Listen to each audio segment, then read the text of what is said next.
Migrar significa se mover, sair de uma região e ir em direção a outra, seja por vontade própria, seja por necessidade.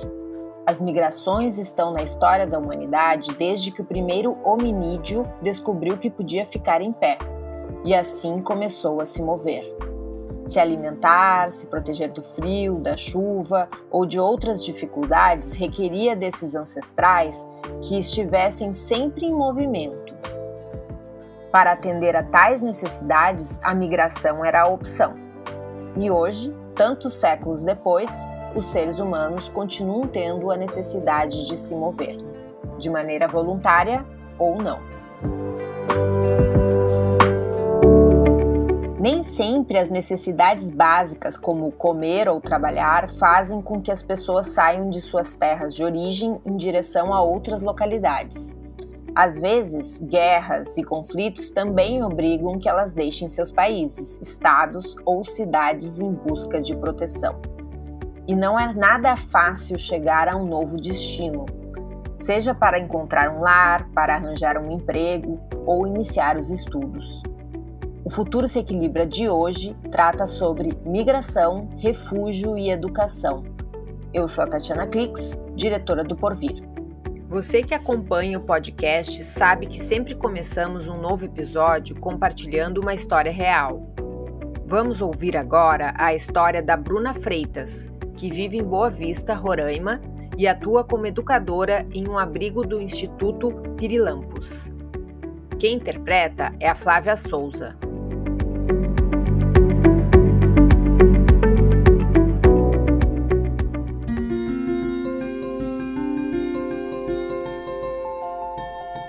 Estou no meio de uma jornada.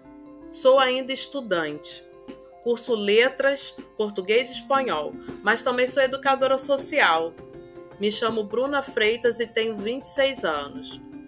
Como educadora social, eu sinto que aprendo mais do que ensino. Trabalho com crianças e adolescentes entre 7 e 17 anos.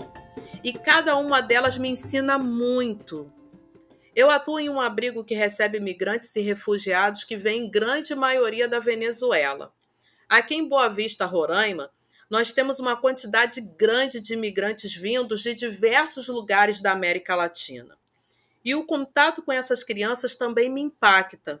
Não sou apenas eu quem ensina a elas o português. Elas também me fazem ser curiosa sobre muitas coisas, incluindo aprender espanhol. Quando eu entrei na graduação, estudava letras, português e inglês, mas o trabalho no abrigo me mudou e eu sabia muito pouco de espanhol.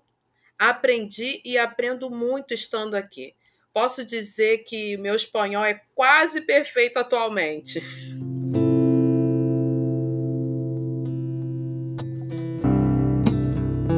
Estando em um abrigo que recebe pessoas vindas de fora do país, a sensação que tenho, na verdade, é que são elas que me acolhem quando eu chego. Já estão lá. E sou eu quem aparece para as aulas, sendo recebida com "Oi, professora!" ou "Tudo bem, professora?" É sempre essa comunidade que chega até a mim, e não o contrário. Faz parte do trabalho me preocupar com algumas coisas. Por exemplo, algumas crianças indígenas venezuelanas chegaram ainda muito pequenas e nem todas tiveram acesso à cultura e à língua materna.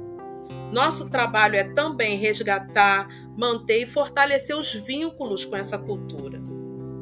Muitas das crianças e adolescentes estão em processo de interiorização. É um programa do governo federal brasileiro que atua para enviar venezuelanos em situação de vulnerabilidade para outras partes do país com segurança. E por estarem assim, às vezes ficam pouquíssimo tempo nos abrigos e não têm o mesmo tempo de aprender. Entendo que faz parte e é necessário que seja assim. Os que ficam mais tempo acabam aprendendo mais, e eu junto com eles. Entre muitos dos estudantes com quem converso, lembro de um que chegou aqui e não queria ficar na turma designada para ele. Tinha 15 anos, aprontava muito. Uma vez eu perguntei a ele qual era o motivo de não querer participar das aulas. E ele desconversou. Continuei tentando até que ele me disse: eu não sei ler nem escrever. E se eu participar da turma com os mais velhos, eles vão me zoar. Então eu entendi. Chamei ele para ser meu assistente, entre aspas, em uma turma com crianças menores. Apesar de pouco tempo conosco, conseguimos grandes avanços na alfabetização desse garoto. Ele até entrou no comitê de alimentação do abrigo. Orgulhoso, ele dizia: pode deixar que eu assino meu próprio nome. Agora já sei. O que me inspira trabalhando como educadora social é entender que estamos, eu e os estudantes, acreditando juntos na construção de um futuro. E que esse futuro é possível. Trabalhar com migrantes não é tarefa fácil. Assim que comecei a atuar como educadora social, eu logo quis aprender tudo o que fosse possível para melhor atender a essas pessoas que chegam aqui.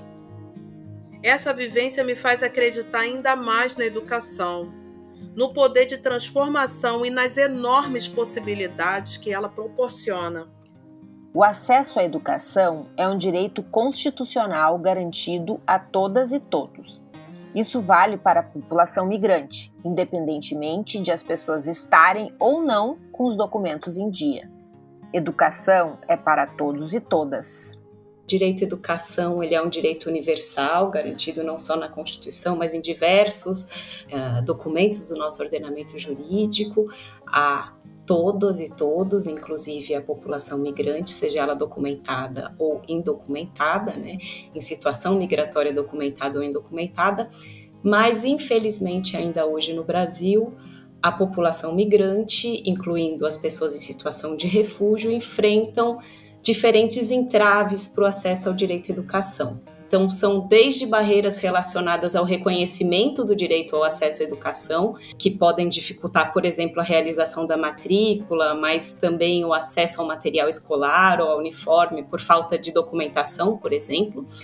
E aqui existe um desafio de levar, então, para toda a rede de ensino a informação da necessidade de garantir o acesso pleno à educação de todas as pessoas migrantes, sejam elas documentadas ou indocumentadas, e garantir que essas próprias pessoas migrantes tenham acesso à informação sobre seus direitos no Brasil e as instituições que elas podem acessar nas situações em que os seus direitos sejam desrespeitados. A gente ouviu a Tatiana Chang Waldman, mestre e doutora em Direitos Humanos e atualmente assessora do Núcleo de Educação para as Relações Étnico-Raciais da Secretaria Municipal de Educação de São Paulo. De acordo com dados do Ministério da Justiça divulgados em dezembro de 2021, houve um aumento de 24,4% no número de imigrantes sendo registrados no Brasil. Em sua grande maioria, eles são venezuelanos, haitianos e colombianos. Atualmente, 1,3 milhão de imigrantes residem no Brasil. Na rede básica de ensino, o número de estudantes migrantes matriculados passou de 41.916 em 2010 para 122.900 em 2020. Esse direito é garantido pela Constituição Federal, pelo Estatuto da Criança e do Adolescente, a Lei de Diretrizes e Bases, a Lei da Imigração e uma resolução do Conselho Nacional de Educação de 2020. Ou seja, o arcabouço legal não deixa dúvidas sobre isso, mas nem sempre as crianças conseguem ficar nas escolas. Tem esse entrave que passa pelo acesso à instituição, né, à escola, mas também, e especialmente, tem um entrave no que diz respeito à permanência de estudantes migrantes nas escolas, diante aí de um desafio da escola de organizar uma estrutura que dê conta de acolher as especificidades dessa população, então criar mecanismos e adaptações necessárias para o acolhimento de migrantes no sistema de ensino, ao mesmo tempo também que valoriza a cultura de origem dessas pessoas. E eu acho que uma questão que traz um impacto significativo na acolhida dessa população no sistema de ensino é o fato de que a formação das educadoras e dos educadores não costuma contemplar o tema da mobilidade humana. Então, em muitas situações, a escola vai receber e acolher essa população sem ter ferramentas, sem ter subsídios para que o trabalho com os estudantes migrantes e suas famílias seja mais rico e mais significativo, não só para essa população, mas para a população, para toda a comunidade. Como deveria, então, ser a preparação para acolher estudantes migrantes nas escolas brasileiras? Pensando numa preparação, aí, numa formação, primeiro acho que são diferentes desafios, né? A gente fala sim da dificuldade de comunicação entre a escola, o estudante e a família em razão das diferenças linguísticas, que eu acho que isso é o que mais aparece, né? Quando eu tenho conversado muito com educadoras e educadores, e essa sempre a primeira questão, é a mais latente, assim. Mas também tem uma série de outras questões, por exemplo, manifestações de diferentes formas de violência em razão da xenofobia, do racismo, o próprio desconhecimento da cultura e da trajetória migratória escolar desses estudantes, das suas famílias também, enfim, é algo que traz desafios.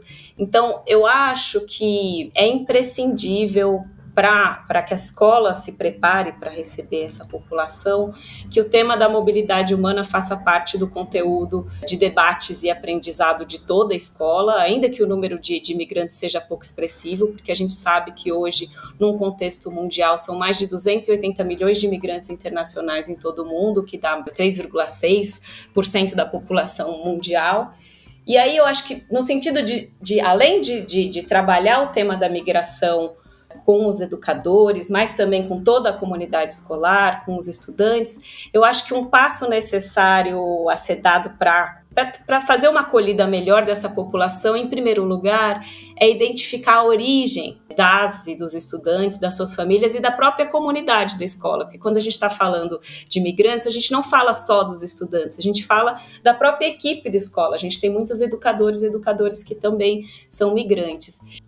Ao reconhecer e identificar, então, a origem desses estudantes e da própria equipe que trabalha na escola, a gente pode, então, começar a incluir nas ações cotidianas, alguns conteúdos que valorizem e dialoguem com toda essa bagagem cultural presente na experiência dessas pessoas que convivem no espaço da escola, né? Um olhar atento, conhecer a realidade dos que estão chegando, sejam eles os próprios migrantes ou refugiados, ou até descendentes e que têm uma vivência diferente em casa. Essa é uma das estratégias sugerida por Tatiana. Um outro ponto que eu acho importante para a preparação da escola e dos educadores e educadoras é justamente que nós devemos escutar não só os estudantes, mas também as suas famílias e os responsáveis, né?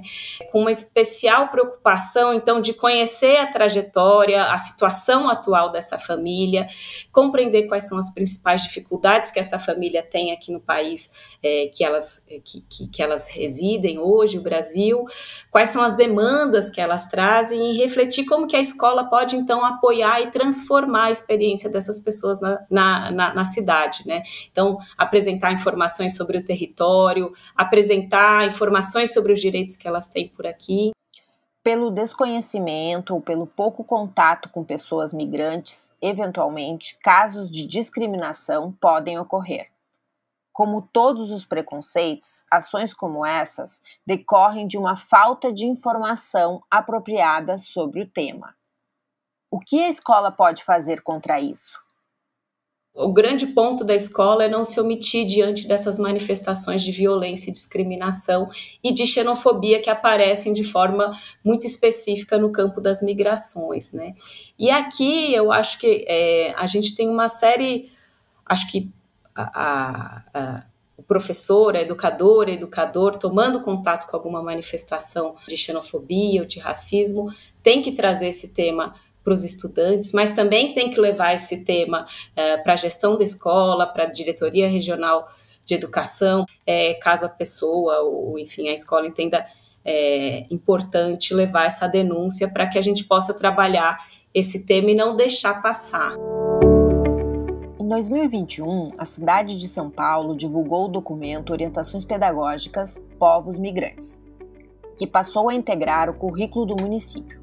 O texto começa indicando o acolhimento e a valorização da presença de imigrantes internacionais nas unidades educacionais da Rede Municipal de Ensino de São Paulo. O documento, destinado a todos os educadores e educadoras que fazem parte do convívio escolar, traz conceitos, informação sobre legislação, depoimentos de imigrantes, pessoas em situação de refúgio e descendentes de imigrantes e também dicas de como trabalhar com o tema em sala de aula. Nós vamos colocar na descrição desse episódio o material completo para você acessar. Este é um exemplo de uma iniciativa do poder público para tratar o tema. É importante que educadores e educadoras se mobilizem para acolher aqueles que chegam, mas também é de extrema importância que a gestão e o poder público criem estratégias coordenadas de ação. A escola também pode se preparar fisicamente para acolher essas pessoas. Escrever cartazes e placas com tradução, usar aplicativos no celular para a comunicação e traduzir os recados enviados às famílias são algumas ações simples, mas com grande significado. A Tatiana, que também foi responsável pela criação desse documento, ouviu muitas histórias de educadores que desenvolveram suas próprias estratégias para incluir estudantes. Em uma delas, um professor observou que na sala dele havia um único estudante boliviano. Conhecendo o idioma castelhano, passou a escrever uma lousa bilíngue. Essa ação teve não apenas um sentido de acolhida para o estudante que estava chegando, como também de introduzir aos demais estudantes um novo idioma, uma nova cultura e uma ampliação dos horizontes da turma. E esse é o bonito também da troca.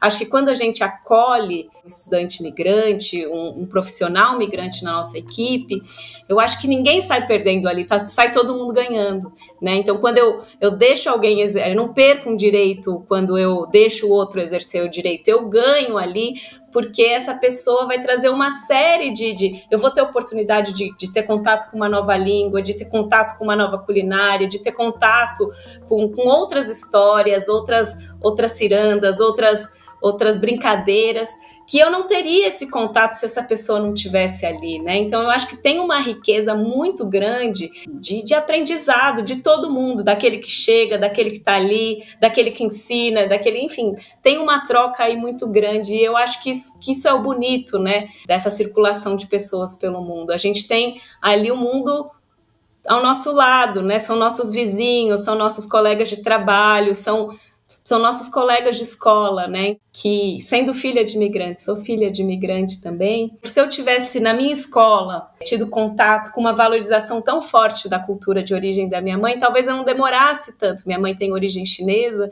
talvez eu não demorasse tanto para olhar com outros olhos, o que eu olhava com um olhar muito carinhoso dentro de casa, mas na escola era motivo de zoeira ali, que, enfim, a comida é isso, o olho é assim, enfim, a língua é diferente. Então, talvez, se eu tivesse tido um olhar ali que valorizasse de fato, eu não demoraria mais de 30 anos estudando migração, fazendo todo um trajeto para me entender e me afirmar como uma filha de imigrante, porque eu enxergava ali a migração como algo externo a mim, algo que eu estava estudando, algo que eu estava observando como uma pesquisadora, mas demorei muito tempo para entender que essa minha paixão, que essa minha militância, que todo esse meu empenho ali tinha muito de mim também, né? Não era da minha mãe, não era da minha avó, porque eu tenho origens, enfim, diversas. Meu avô, por parte de pai, tem origem, ele era um judeu polonês, minha bisavó italiana, minha mãe veio da China, nasceu em Hong Kong, enfim, mas minha família é de na verdade é da China continental.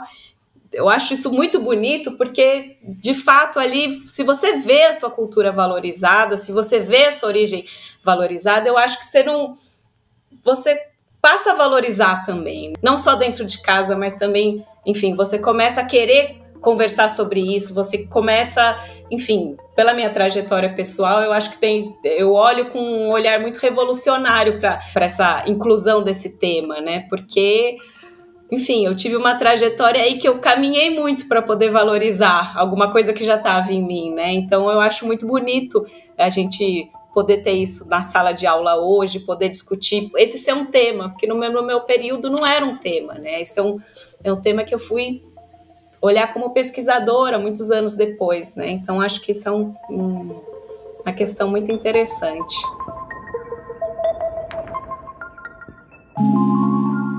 O Futuro se Equilibra é uma produção do Porvir, a principal plataforma de mobilização e inovações em educação no Brasil, e conta com o apoio do Instituto Unibanco. Esse roteiro foi escrito por mim e pelo Juan Oliveira, repórter do site. Quem produz é a Larissa Werneck e a Gabriela Cunha, e quem edita é o Gabriel Reis, da Podmix. Não deixe de clicar em seguir o podcast para não perder nenhum episódio novo. Agradecemos a Bruna Freitas por compartilhar sua história conosco e a Flávia Souza pela interpretação. Obrigada, Nara Cardoso e toda a equipe do Instituto Pirilampus pelo apoio nesta pauta. Também na descrição deste episódio você encontrará alguns materiais de apoio para se aprofundar no tema. Confira em porvir.org/podcasts/O Futuro se Equilibra. Voltamos daqui a 15 dias com um novo episódio.